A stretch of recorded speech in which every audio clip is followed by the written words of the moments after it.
تم میں سے جو شخص برائی کو دیکھے تو اس کو چاہیے کہ وہ اس کو اپنے ہاتھ سے روکے،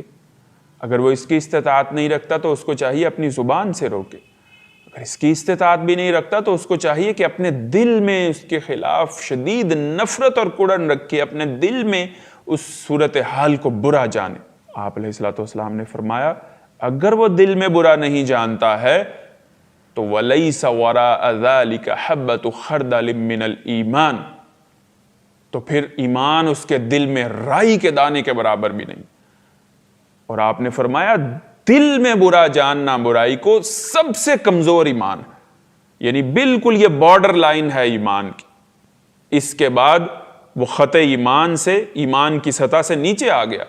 کہ جو اپنے ارد گرد اور اطراف میں اپنے ماحول اور معاشرے میں منکرات کو اور اللہ کے حدوں کو پامال ہوتے دیکھ رہا ہے، نبی صلی اللہ علیہ وسلم کے اسوے اور آپ کی تعلیمات کو پامال ہوتے دیکھ رہا ہے، لیکن وہ ماحول میں رچا بسا ہوا ہے، اس کے دل میں کوئی نفرت نہیں ہے، کوئی کڑن نہیں ہے، کوئی اضطراب نہیں ہے، کوئی بے چینی نہیں ہے، کوئی درد نہیں ہے، وہ رات کو میٹھی نیند سوتا ہے۔ آپ علیہ الصلوۃ والسلام نے فرمایا کہ اس کے دل میں کوئی ایمان نہیں ہے، رائی کے دانے کے برابر بھی ایمان نہیں۔ اور ایسے شخص کی دعائیں کیسے قبول ہوں گی جب امت مسلمہ میں ایسے افراد کی کثرت ہوگی جو بدی کو دیکھ کر سمجھوتا کیے ہوئے، بدی کے ماحول میں رچے بسے ہوئے،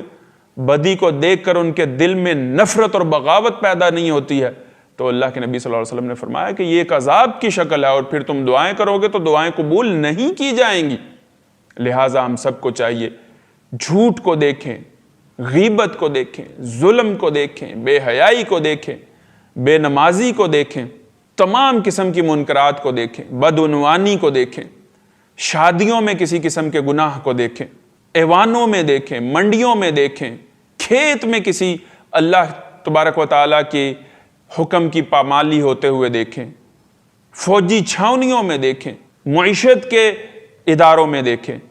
جہاں جہاں بھی ہم ہوں، اپنے اثر و رسوخ میں، اپنے دائرہ کار میں، اپنے حلقہ اثر میں، اگر ہم اللہ سے بے نیاز نہیں ہوئے، اگر ہمیں آخرت میں کامیابی چاہیے، مغفرت چاہیے، جنت چاہیے، قبر کی راحت چاہیے، دنیا میں ضروریات چاہیے اور دعاؤں کی قبولیت چاہیے، تو ہمیں یہ کرنا ہوگا کہ ہم زندگی کے ہر شعبے میں حضور صلی اللہ علیہ وسلم کی اس سنت کبریٰ کو، میں سنت کبریٰ کا لفظ استعمال کر رہا ہوں، یہ آپ علیہ الصلوۃ والسلام کی سب سے بڑی سنت تھی۔ آپ علیہ الصلوۃ والسلام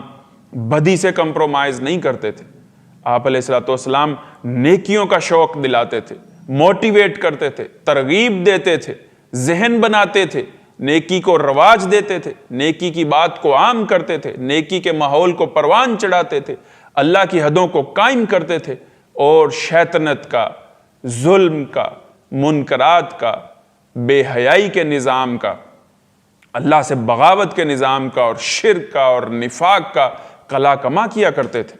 ہمیں بھی بطور امتی حضور صلی اللہ علیہ وسلم کی سب سے بڑی سنت کو، اگر ہم یہ چاہتے ہیں کہ ہماری دعائیں قبول ہو، ہمیں آج کے ماحول میں اس سنت کو زندہ کرنا ہے۔ ہم سب اس کا عہد کریں، اس لیے نہیں کہ ہم یہ چاہتے ہیں کہ ہماری دعائیں قبول ہو جائیں، یقیناً ہم سب یہ چاہتے ہیں کہ ہماری دعائیں قبول ہو جائیں، لیکن ہم اس کو اللہ تبارک و تعالیٰ کا حکم سمجھ کے اور اپنے نبی کا اسوہ سمجھ کے اور اپنی ذمہ داری سمجھ کر اس کو ادا کریں۔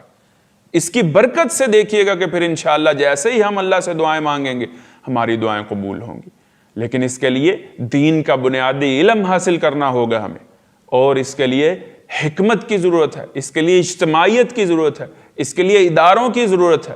اس کے لیے علماء کا دست و بازو بننے کی ضرورت ہے، اس کے لیے آپس میں سماجی رابطے بنانے کی ضرورت ہے،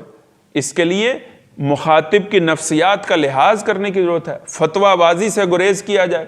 بالکل لوگوں کے سامنے کسی کو ذلیل کرنے سے گریز کیا جائے، بہت زیادہ اخلاص کے ساتھ علیحدگی میں لے جا کر سمجھایا جائے، اور حکمرانوں تک بھی جہاں تک ہو سکتا ہے اپنی بات کو پہنچانے کی کوشش کی جائے۔ اگر ہم ایسا کرتے رہیں گے تو انشاءاللہ اللہ سے دعا ہے کہ اللہ تبارک و تعالیٰ اس کام کو ادا کرنے کی، اس فریضے کو ادا کرنے کی توفیق عطا فرمائے، اور اس کی برکت سے امت مسلمہ کی دعاؤں کو قبول و منظور فرمائے۔ وآخر دعوانا الحمدللہ رب العالمین۔